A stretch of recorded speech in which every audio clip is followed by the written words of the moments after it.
umwami w'amahoro nahabwe icyubahiro mu izina rya Yesu. Dushimiye Imana Data wa twese mwiza wongeye kutwemerera kuboneka muri uyu mwanya kugira ngo twongere kuganira ku butumwa bwiza bwo mu gitabo cy'umugenzi, nk'uko tumaze iminsi tukiganiraho. Imana y'amahoro ihabwe icyubahiro cyane ko yongeye kongera kudutiza uyu munsi nanone kugira ngo tuvuge ibyiringiro byacu, kugira ngo twongere guhishurirwa umugambi w'Imana ndetse n'umugambi wa Satani tubirebeye muri iki gitabo cyacu cy'umugenzi. Imana yacu nihabwe icyubahiro kandi Imana ishyirwe hejuru cyane cyane. Rero muri uyu mwanya ubwo duherukana ubushize twari tumaze kuganira ku rugendo rwa Mukristo mu isayo gahinda gasaze akuwemo n'uwo iki gitabo cyise Rukundo, arangije avuyemo atangiye kongera asubiye mu nzira uko byari bisanzwe. Imana y'amahoro nihabwe icyubahiro. Rero abo twari turi kumwe ubushize narababwiye ngo tugaruka tuzakurikizaho agace ka 5 kavuga kuri ubwenge bw'isi. Umugabo nakubwiye ko ari umugabo mubi cyane muri uru rugendo rugana mu ijuru. Imana izakurinde guhura nawe, kandi nunahura nawe Imana ikwambika imbaraga kugira ngo atazagucogoza, kuko bwenge bw'isi amaze gucogoza benshi muri uru rugendo. Imana y'amahoro tugirire neza cyane mu izina rya Yesu. Imana y'amahoro, Imana idukunda kandi Imana itwitaho, tunejejwe no kuba imbere yawe muri uyu mwanya tuganira ku butumwa bwiza bwawe, tuganira ku nkuru wagiye uha ubwoko bwawe kugira ngo zizadukomeze muri uru rugendo. Turacyaganira kuri cya gitabo cyacu cy'umugenzi nk'uko wagishyize ku mutima wacu. Nyagora ku ngoma, ndaguhamagaye kugira ngo imbaraga zawe zingote, kwera kwawe no gukiranuka binzenguruke mu izina rya Yesu Kristo. Nyeze umugayo wose unyishimire muri uyu mwanya. Nyagora ku ngoma, nsengera abateze amatwi cyangwa se abakurikiranye ino video, kugira ngo uzabasobanurire cyane, urusheho gukomeza kubasobanurira cyane, kugira ngo bamenye icyo ushaka kuvugana nabo muri iki gitabo mu izina rya Yesu. Kandi umuntu wese ukurikiye umuha umugisha kandi uzamuhe iherezo ryiza. Imana ishimwe cyane mu izina rya Yesu, amen. Imana ikumera umugisha wowe turi kumwe muri uyu mwanya, umwanya mwiza cyane, umwanya w'igiciro cyinshi, umwanya wo kuganira iby'Imana ishimye ko tuganira mu gihe gisa nk'iki ngiki. Haleluya, Imana ishimwe cyane. Rero tugiye gutangira iki gice cyacu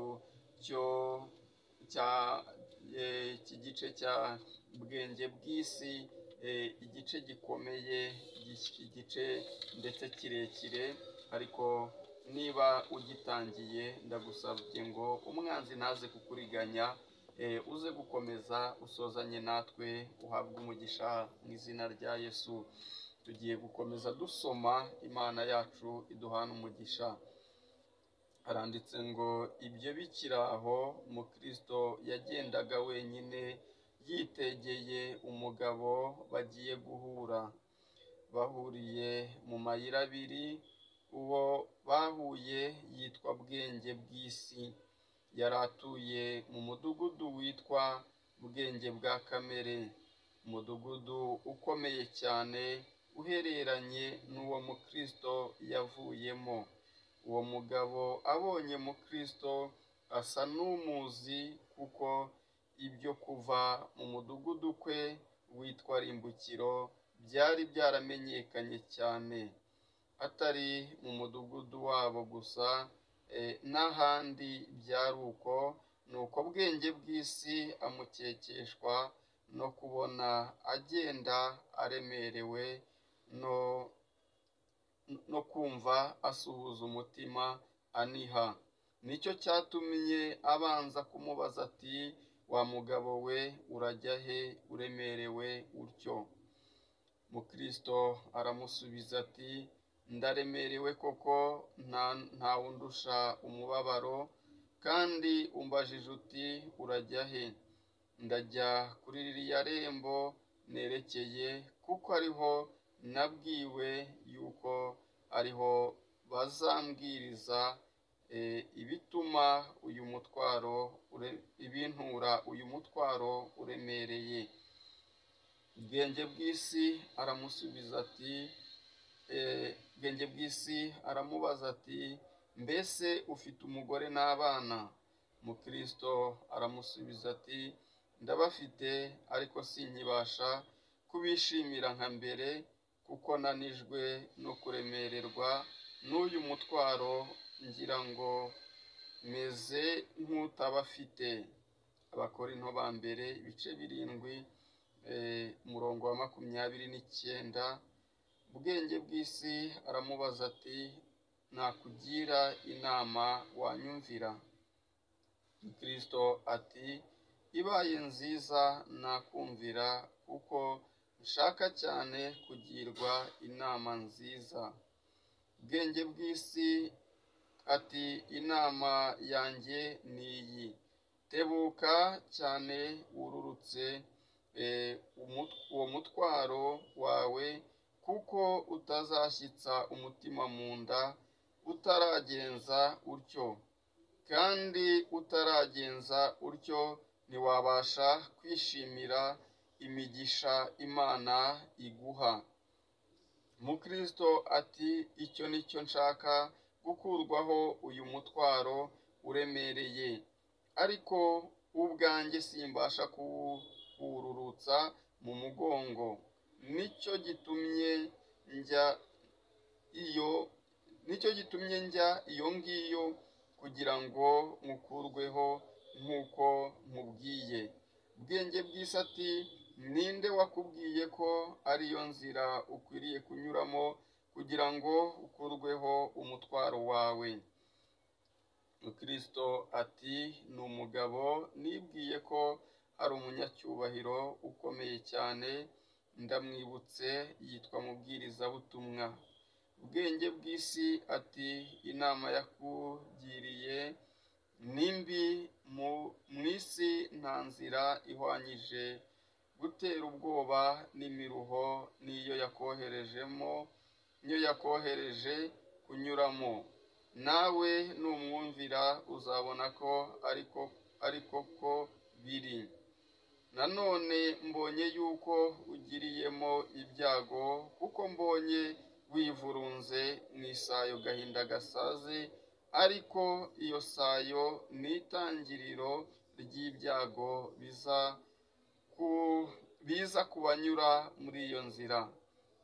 Nyumvira, dore ndi umusaza nkuruta ubukuru, mu nzira unyuramo uzasangamo imiruho n'umubabaro n'inzara n'ibyago no kwambara ubusa no gucumitwa inkota, uzasangamo n'intare n'ibiyoka n'umwijima n'urupfu ntuzabura kurusangamo. Ibyo byose ni iby'ukuri, kuko abantu benshi barabihamya. None ni iki gitumye utebuka utyo kwiyicisha kumvira umushyitsi? Mukristo ati, uyu mutwaro mpetse urusha ibyo byose uvuze kuntera ubwoba. Ntawukurwaho, ibyo byo mu nzira biribazwa. Ubwenge bw'isi ati, watangiye ute kuwumva? Mukristo ati, nawutangijwe no gusoma iki gitabo mfite mu ntoki. Ubwenge bw'isi ati, nanjye niko nakekaga, bikubayeho nk'uko biba no ku bandi benshi badakomeye, bishyira mu byo badashobora kugeraho, bakagwa mu mibabaro bahagarika imitima nkawe. Uko guhagarika imitima ni kubakuramo ubugabo gusa, nk'uko mbonye yuko ubukuweho ariko gutuma birukira kwigerezaho. Nicyo gituma birukira kwigerezaho kugira ngo bahabwe ibyo batazi. Mukristo ati, ariko njyeweho nzi icyo nshaka, ni ugukurwaho uyu mutwaro uremereye. Bwenge bw'isi ati, ariko ni iki gituma ushaka kuwukurirwaho muri iyo nzira irimo ibyago byinshi? Wakwihanganira kunyumvira, nakubwiriza uburyo wabona icyo ushaka udatewe n'ibyago ugiye kwisanganiza. Kandi uko ako gakiza kari hafi, nuko mu cyimbo cy'ibyago uzabona amahoro menshi no kugubwa neza. Mukristo ati, ndakwinginze ungire iyo nama. Bwenge bw'isi ati, dore muri biriya birorero ahitwa Ingeso Nziza hari umugabo witwa Mwikirisha-amategeko, ni umunyabwenge bwinshi, wubahwa cyane, azi cyane gukura imitwaro ku bantu nk'uwo uhetse uwo. Kandi ubwanjye nzi neza yuko yafashije benshi bameze batyo, kandi ati no kuvura abasajijwe n'imitwaro yabo. Wajya aho ari, ntiwabura gufashwa vuba. Inzu ye ntiri kure, ni nk'urugendo rw'igice cy'isaha. Kandi yaba atariyo, afite umuhungu mwiza witwa Mvugo Nziza, ahwanije na se gukora uwo murimo. Aho niho uri bukurirweho uwo mutwaro. Kandi waba udashaka gusubira mu mudugudu wavuyemo, nanjye sinshaka ko usubirayo, nuko uzatumire umugore wawe n'abana bawe, mubane muri uwo mudugudu. Harimo amazu arimo ubusa, waguramo imwe, watanga bike. Ibyo kurya byaho ni byiza, kandi bigurwa igiciro gito. Abantu muzaturana ni abanyangeso nziza, bazakubaha, bitume urushaho kugubwa neza. Mukristo yumvise ibyo amara akanya ashidikanya, maze yemera kumwumvira, yibwira ati, niba uyu avuze ukuri, nagira ubwenge, nakurikiza inama ngiriye. Maze aramubaza ati, inzira ijyayo kuri uwo muntu mwiza iri he? Bwenge bw'isi aramwereka ati, ntureba uriya musozi muremure? Mukristo ati, ndawubonye. Bwenge bw'isi ati, komeza inzira ikikiye uwo musozi, inzu uri bubanze kugeraho niyo ye. Nuko Mukristo ateshwa inzira ye, akomeza inzira ijya kwa Mwikirisha-amategeko kugira ngo amufashe. Maze ageze hafi y'uwo musozi, abona utumbagiye cyane, kandi abona iruhande rwawo ruhereranye n'inzira rubogamye cyane, bituma atinya gukomeza kugenda kugira ngo uwo musozi utamugwira. Nuko arahagarara, ayoberwa icyo ari bukore, kandi umutwaro we urushaho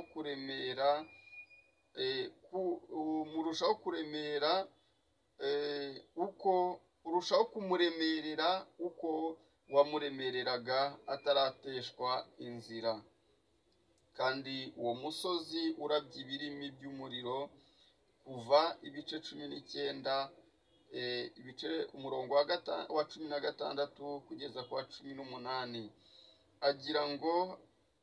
Agira ngo agiye gushya, aratutubikana, ahinda umushyitsi. Abaheburayo ibice 12 umurongo wa 21, atangira kwicuza kuko yumviye bwenge bw'isi. Uwo mwanya abonye mubwirizabutumwa aza aho ari, agira ipfunwe, maze mubwirizabutumwa aramwegera, amugezeho amureba igitsure gikomeye, aramubaza ati, wazanywe n'iki aha? Mukristo araceceka, ntiyagira icyo amusubiza. Mubwirizabutumwa arongera aramubaza ati, si wowe nabonye uririra inyuma y'umudugudu wa rimbukiro? Mukristo aramusubiza ati, mutware, ni njye. Mubwirizabutumwa ati, sinakuyoboye inzira ijya kuri rya rembo rito? Mukristo ati, mutware, wayinyoboye. Mubwirizabutumwa ati, nuko rero niki cyatumye utareka kuyoba? None dore nturi mu nzira.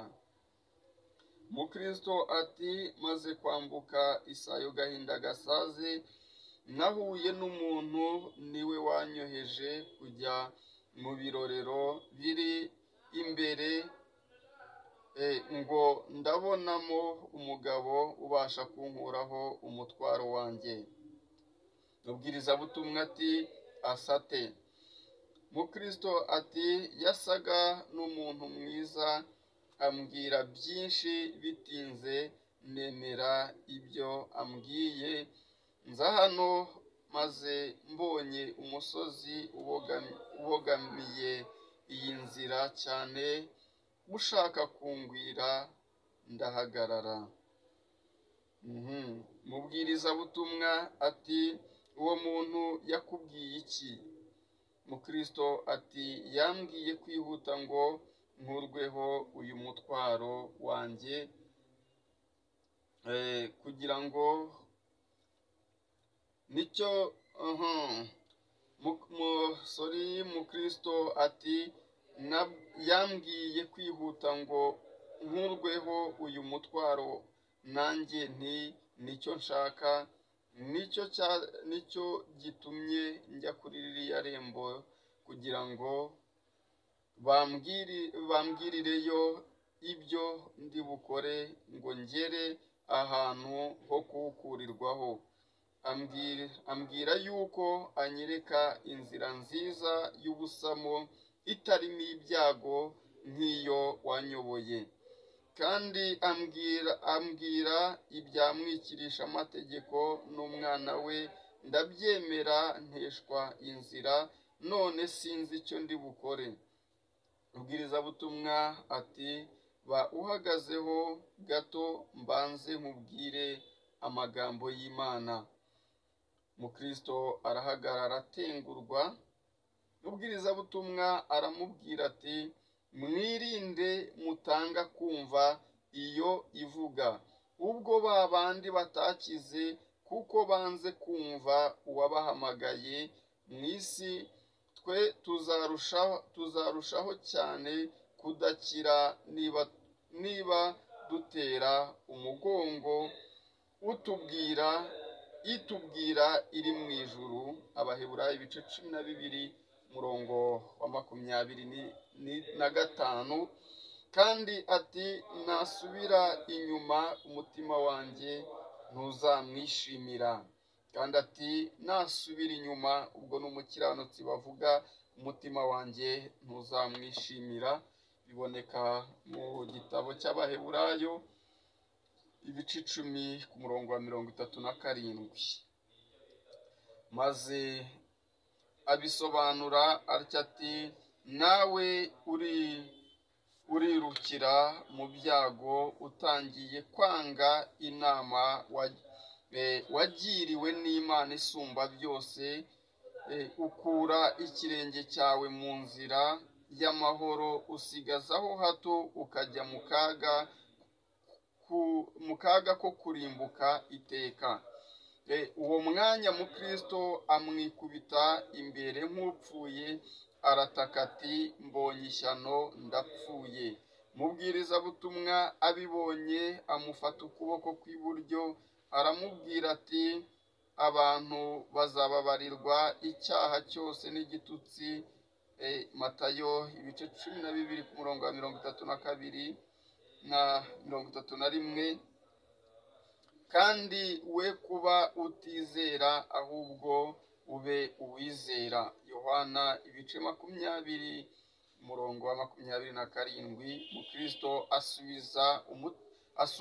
asubiza umutima mu nda ho hato, arabyuka arahagarara imbere, amuhagarara imbere atengurwa nka mbere. Umubwirizabutumwa aramubwira ati, gira umwete cyane wo kumenya ibyo ngiye kukubwira. Reka nkubwire uwakubeshye uwo ari we, n'uwo yakoherejeho uwo ari we. Uwo mwahuye yitwa bwenge bw'isi, kandi ni koko izina ni ryo muntu, kuko aryoherwa n'amagambo y'iyi si gusa. Urwandiko rwa Yohana rwa mbere ibice 4 umurongo wa 5. Nicyo gituma ajya mu mudugudu witwa Ngeso Nziza gusengerayo, kandi igituma arushaho gukunda iyo myigishirize nuko imukiza kurenganywa azira umusaraba. Abagalatiya ibice 6 umurongo wa 12. Kandi kuko ameze atyo, ashaka kugoreka inzira zanjye nubwo ari nziza. Nuko mu nama yakugiriye ukwiriye kwangamo amagambo 3 cyane. Irya mbere nuko yakuyobeje, irya kabiri nuko yahirimbaniye kukwangisha umusaraba, irya gatatu nuko yakuyoboye inzira ijya mu mitegekere y'urupfu. Urwandiko Pawulo yandikiye Abakorinto, urwandiko rwa kabiri Pawulo yandikiye Abakorinto ibice 17. Irya mbere ukwiriye kwanga ko yakuyobeje, kandi nawe ukigaya ko wamwumviye. Ubwo wagenjeje utyo uba ugaye inama wagiriwe n'Imana, kugira ngo wemere iyo wagiriwe na bwenge bw'isi.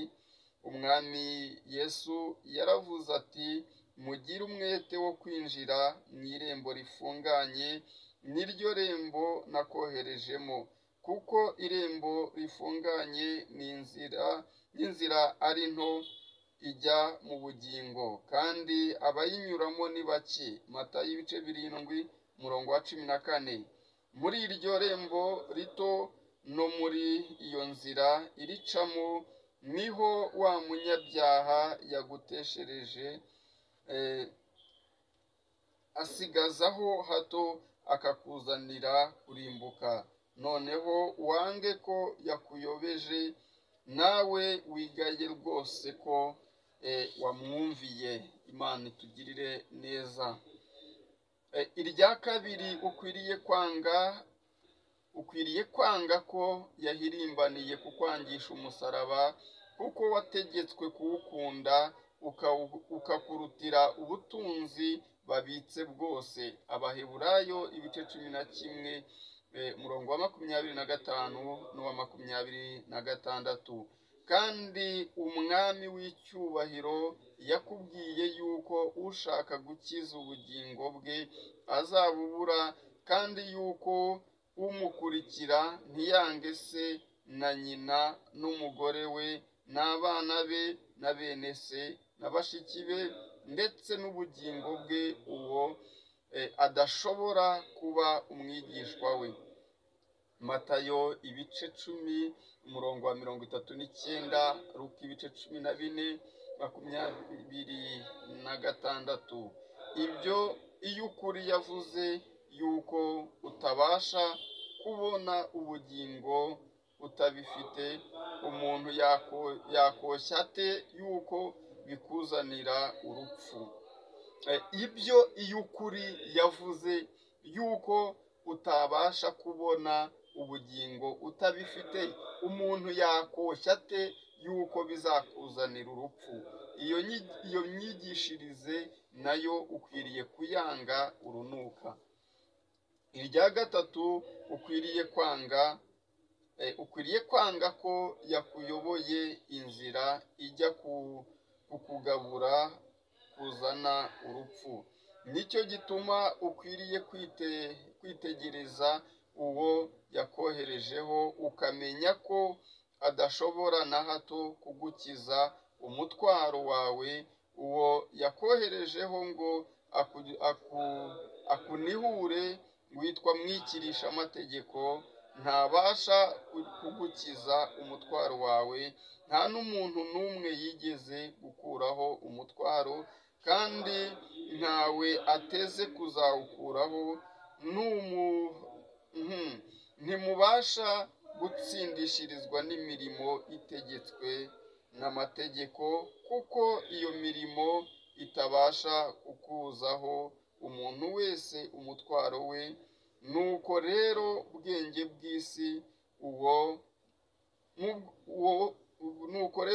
bw'isi si uwo mu bwoko bw'Imana, kandi mwikirisha amategeko ni umuriganya, kandi umwana we mvugo nziza, nubwo amwenyura ni indyarya gusa, ntabasha kugufasha, kandi nta kindi wabaririwe iyo nkuru yabo bapfapfa, keretse kugira ngo uyobywe inzira nari nkuyoboye, ukuzweho agakiza kawe n'ubwo buriganya. Maze mubwirizabutumwa ahamagara ijuru guhamya ibyo avuze. Uwo mwanya kuri uwo musozi Mukristo yari ahagazeho, munsi hava amagambo n'umuriro, atinya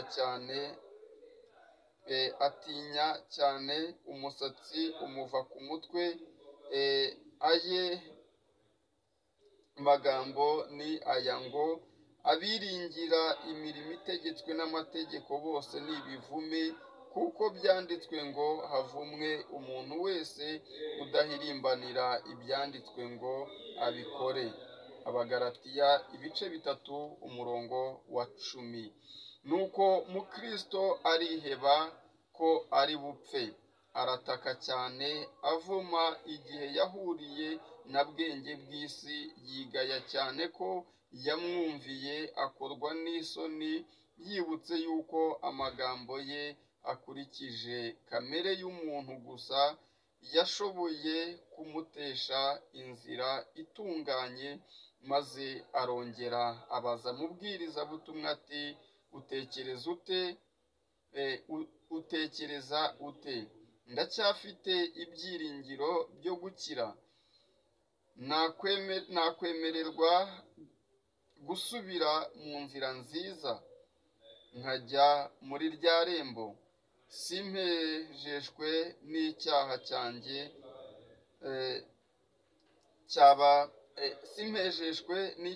cyanjye, nkagaruka n'isoni,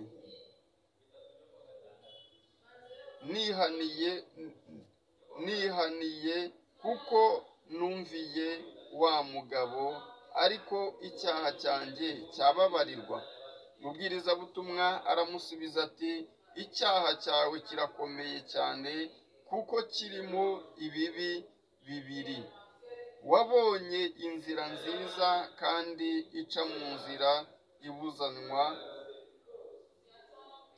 ariko umukumirizi w'irembo ari bukwakire, kuko akunda abantu.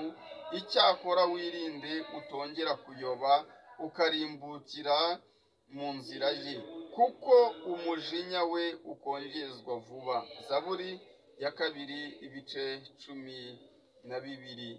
Nuko aramumwenyurira, amusezeraho ati: ku Imana y'amahoro ihabwa icyubahiro, kandi izina ry'Uwiteka nirishyirwe hejuru cyane. tunejejwe n'Imana mu mitima yacu. Iyi nkuru yacu y'uyu munsi yari ndende. Aka gace kamubwirizabutumwa aka gace ka bwenge bw'isi niko gace karekare dusomye kuva twatangira na kino gitabo, ariko ndashima data wa twese mwiza ko adushoboje kugira ngo dusome kano gatabo.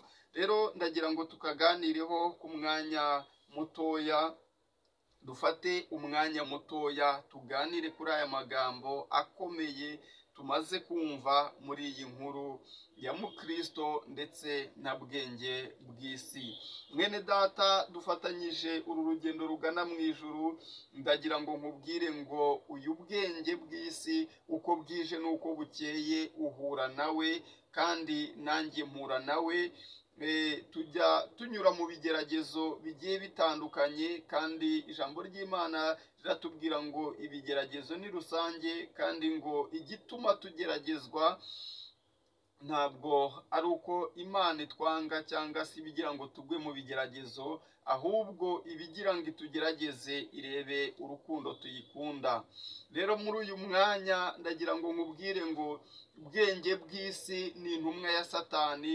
Ijambo ry'Imana mu gitabo Pawulo yandikiye Abefeso mu bice 6 ku murongo wa 10 ukamanuka aho ngaho, hatubwira uburyo bwo gutwara intwaro zose z'Imana, akatubwira ngo kuko dukirana ntabwo ibyo dukirana nabyo ari ibifite inyama n'amaraso, ahubwo dukirana n'imyuka mibi y'ahantu ho mu kirere, dukirana n'abatware n'abafite ubushobozi n'abategeka isi y'umwijima. Ndagira ngo nkubwire ngo rero abo ngabo ntabwo bazaza ngo babone amaso ku maso, kubera yuko nyine intambara yacu ntabwo ari nk'iy'abantu, twebwe turwana mu buryo bw'umwuka. Rero ndagira ngo nkubwire ngo niba waratangiye runo rugendo rugana mu ijuru, nta rindi jwi na rimwe ukwiriye kumvira usibye ijwi rya Kristo. Nta yindi nzira ukwiriye kuyoboka usibye inzira wayoboywemo n'abakozi b'Imana n'abavugabutumwa. Rero nta wundi muntu ukwiriye kukuyobora, nta kindi kintu gikwiriye kukuyobora, kandi umutwaro waba wikoreye uko waba uremereye kose, ibigeragezo waba uri munyuramo byose, ntihagire umuntu ukubeshya ngo ugire ubwenge, cyane yuko ako gaterime abantu benshi barakadukanye ngo tujye tugira ubwenge. Ariko nk'uko nakubwiye mu minsi yashize, ijambo ry'Imana ridusobanurira ubwenge nyakuri ubwo ari bwo. Ijambo ry'Imana mu gitabo cya Yobu mu bice 28 umurongo wa 28 haratubwira ngo dore kubaha Uwiteka nibwo bwenge, kandi ngo kuva mu byaha niko kujijuka. Imana ishimwe cyane. Rero ntihazagire umuntu ukubwira ngo nuca mu nzira iyi ngiyi y'ubusamu uzabasha kugera ku byo washakaga kugeraho kandi utavunitse. Ntabwo bishoboka, ahubwo iyo ni inzira y'umutego urimo utegerwamo kugira ngo uzayigwemo, uhombe iby'ubugingo wasezeranijwe n'Umukiza wacu. Uyu Nyamugijya Nino twaganiriyeho mu minsi yashize, yageze mu isayo gahinda gasaze isobanura cyangwa se ishushanya ibigeragezo tunyuramo muri iyi nzira igana mu ijuru. Arangije uyu nguyu ubwenge bw'isi we ntibahura imbona nkubone, aza mu bitekerezo bye iyi myuka mibi turwana nayo, aba batware turwana nabo tutabareba mu buryo bw'umwuka, baramusanga mu bitekerezo, baramubwira ngo ubwo uhuye n'akaga gakomeye gutya ugitangira runo rugendo, ese ku iherezo cyangwa se imbere yaho gatoya uzahura n'ibyago bikomeye gute? ndagira ngo nkubwire nshuti mwene data mushiki wanjye dukomezanyije muri urugendo rugana mu ijuru. Iyi nzira turimo ijya mu ijuru, aho ngaho turimo gusiganirwa kugira ngo tugere. Satani yarahabaye, azi ubwiza bwaho, niyo mpamvu uko bwije n'uko bukeye arwanya abaganayo, azi ubwiza bwaho, kandi yahavuye ahakuwe n'uko yarabonye iki kiremwa cy'umuntu. Imana yaremye umuntu, agira ishyari, agira ifuhe, yishyira hejuru, aravuga ngo kuki wamuremiye utabanje kumbaza. ndagira ngo nkubwire ngo iyi nzira igana mu ijuru ni urugamba winjiyemo kuva wakwakira Yesu Kristo umwami n'umukiza w'ubugingo bwawe.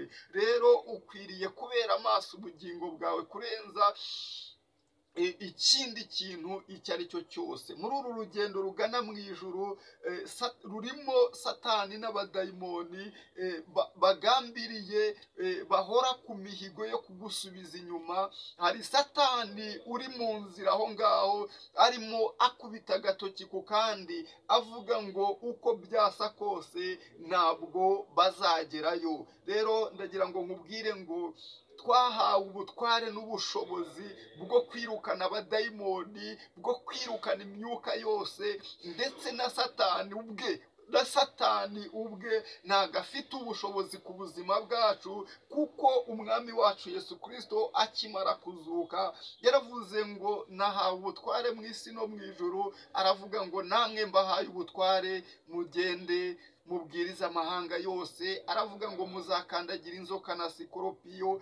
Abaha amasezerano akomeye, abaha ubutware bukomeye. Natwe ubwo butware twabwakiriye ubwo twamaraga kwizera umwami wacu Yesu Kristo. Ubwo butware twarabuhawe, izo mbaraga twarazihawe.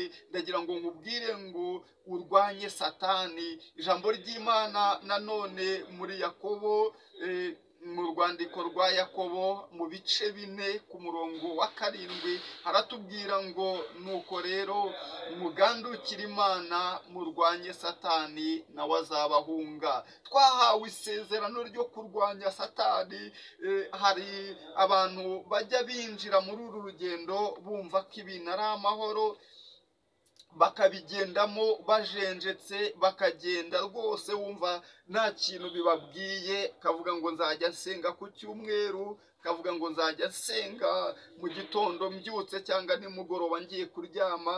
Ariko ndagira ngo nkubwire ngo umusirikare ku rugamba ntabwo ashobora gusinzira n'akanya na gatoya. Umusirikare ku rugamba ntabwo ashobora gukebaguza ngo arebe hirya no hino, ahubwo atumbiraho umwanzi uri, kandi aba yarakoze imyitozo ikomeye yamufasha kurwanya umwanzi igihe icyo ari cyo cyose. Imana itugirire neza kandi Imana idukomeze. Turi ku rugamba turwana n'umwanzi, kandi umwami wacu Yesu Kristo ari mu ruhande rwacu kugira ngo aturwanirire. Rero ushobora kwibaza ngo ninde umwami arwanirira? N'uwamubaye iruhande, n'uwamukiranukiye, n'uwanze ibyo yanga agakunda ibyo akunda. Rero muri iki gitabo cyacu tumaze gusoma, muri ibi bice tumaze gusoma, mubwirizabutumwa amaze gutangira mu Kristo, aho yaragiye kwa mwikirisha amategeko ngo niho agiye gukurirwaho umutwaro, amaze gushukwa na bwenge bw'isi. Mu Kristo yaraganiriye nawe, ndetse hari ikintu gikomeye numvisemo aha hantu. Uyu nguyu bise bwenge bw'isi yahuye na Mukristo, amubwira amagambo y'uburyarya, amagambo amukura ku mwami, amagambo atuma ateshuka inzira ye. Arangije Mukristo ngo bitinze akomeje gutega amatwi, ndagira ngo tukiri aha nkubwire ngo uzajye wirinda kuba mu biganiro bidahesha Imana icyubahiro, uzajye wirinda kugendana n'abo mudahuje ngo batege amatwi cyane, kuko uko ugenda urushaho gutega amatwi ibiganiro byabo, uko ugenda urushaho gutega amatwi ibyo bavuga n'ibyo birata by'ibyaha by'urukoza soni babamo, urya mwuka uri muri bo uzagenda uba muri wowe, maze igihe kimwe nawe uzashiduke uri mu nzira nk'iyo nabo barimo. Ndagira ngo nkubwire ngo ntukajye utindana n'abo mudahuje, ntukajye wishimira guhora mu biganiro byabo, kuko uyu mukristo yahuye n'akaga kubera gutinda yumva mu bwenge bw'isi. Rero amaze guhura nawe bagiranye ikiganiro, uyu nguyu mukristo ndetse ngo abonye mukristo akorwa n'isoni, agira ikimwaro gikomeye kubera yuko yari ahuye n'uwamuyoboye inzira, yarangiza akaba ataragumye muri iyo nzira ahubwo yarateshutse, agira ikimwaro gikomeye. Rero ikintu numvisemo gikomeye, nawe ukwiriye kwirinda kuva muri iyi nzira y'agakiza ngo ugiye mu bindi ngo niho uzakurirwaho umutwaro. Ndagira ngo nkubwire ngo ntihagire ikintu kigushuka. Niba warateye intambwe yo kwakira Yesu Kristo, ugomba kuyigumamo, ahubwo ugomba kwirinda icyaha n'igisa n'icyaha cyaguteranya n'uyu mucunguzi. Mukristo ngo ari aho ngaho amaze kugeraho uwo musozi ubogamiye, abona wenda kumugwira, ngo wa mutwaro yari yikoreye, wa mutwaro yari ahetse warushijeho noneho kumuremerera kurenza uko wamuremereraga akiri mu nzira. Ndagira ngo nkubwire mwene data, ubwo buriganya bwa Satani burimo kukubwira ngo icira inzira muri ibyo bigeragezo, numara guteshuka inzira y'agakiza ukagana aho ngaho ngo ugiye kugira ubwenge, ngo ugiye kumvira inzira y'ubusamu bagiye bakugiriye, ndakubwira ngo numara kuyigeramo uzasanga aribwo uhuye n'ingorane zirenze izo wari ufite. Imana itugirire neza. Barimo baganira, yaramubwiye ngo ijambo mu magambo mwaganiriye ukwiriye kwangamo amagambo atatu cyane. Aramubwira ngo irya mbere ukwiriye kwanga nuko yakuyobeje, ukwiriye kwanga yuko yakuyobeje akagukura mu nzira wari ukwiriye kugenderamo. Aramubwira ngo irya kabiri nuko yahirimbaniye kukwangisha umusaraba. Imana iturengere cyane kandi Imana idukomeze. Ijambo ry'Imana Kristo we ubwe yivugiye, yaravuze ngo umuntu nashaka kunkurikira yiyange, yikorera umusaraba we ankurikire. Mu gihe ukikunda ugishaka guhaza irari ry'umubiri wawe, ntabwo ushobora gukurikira Yesu. Ikintu icyo ari cyo cyose kikubwira ngo inzira y'agakiza iragoye, uzajya ubyoroshya, ntukajye ukabya, jya ubigenza gutya, uzajye ugira amakenga, kuko ukwiriye gukunda umusaraba, ukwiriye kuwikorera kuzageza aho umwami Yesu azazira. Kandi aramubwira ngo ijambo rya gatatu nuko yakuyoboye mu nzira ikujyana mu mitegekere y'urupfu. Aho ngaho mu Kristo yarageze aho umusozi ubogamiye, ngo uburaho gatoya ngo umugwire. Satani, ijambo ry'Imana ratubwira ngo umujura ntazanywa n'ikindi usibye kwiba, kwica no kurimbura. Iyo Satani amaze kukwiba ubutunzi wari ufite,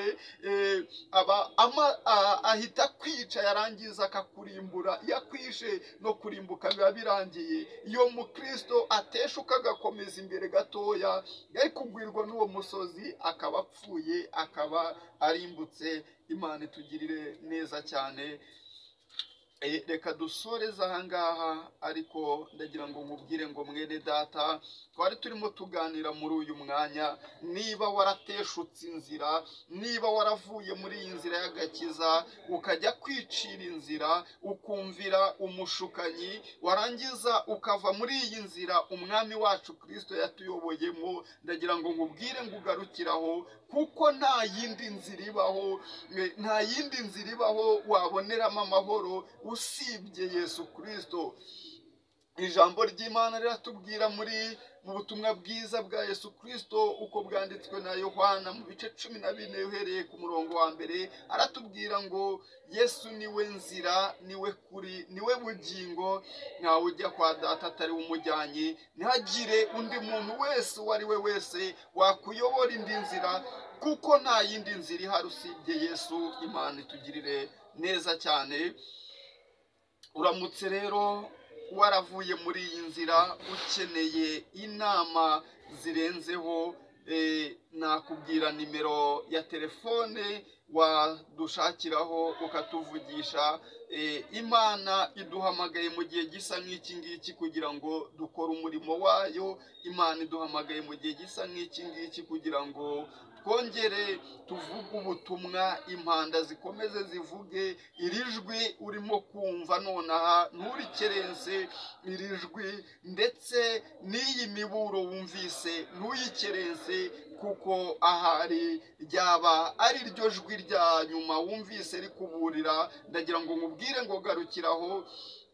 Ikintu kijya kintangaza, abantu basubiye inyuma bakagwa mu byaha, ndetse n'abatarakizwa, iyo uganiriye nabo, umwami wanjye ajya ngirira neza ngahura nabo cyane, nkabaganiriza, uba wumva akubwira ngo arashaka gukizwa, akakubwira ngo azakizwa, ngo azagaruka. Ariko ndagira ngo nkubwire ngo ubwo nabwo ni uburiganya bw'umwanzi. Niba wumva warateshutse inzira, niba wumva utaratangira uru rugendo rugana mu ijuru, igihe cyawe cyo gutangira cyangwa se gusubira mu nzira ni iki ngiki, ni uyu munsi. Ejo ntabwo arahawe. Imana y'amahoro itugirire neza cyane. Wasubira mu itorero aho wari uri, niba kandi ntaryo wigeze ubamo, wakwegera itorero rikwegereye ryemera Yesu Kristo nk'umwami n'umukiza, maze bakakubwira ibyo ukwiriye gukora kugira ngo ube muri uru rugendo. Imana itugirire neza cyane. Ndetse utahafite cyangwa ushaka kutugisha inama, waduhamagara kuri nimero ya telefone. Nimero yacu igendanwa ni 0771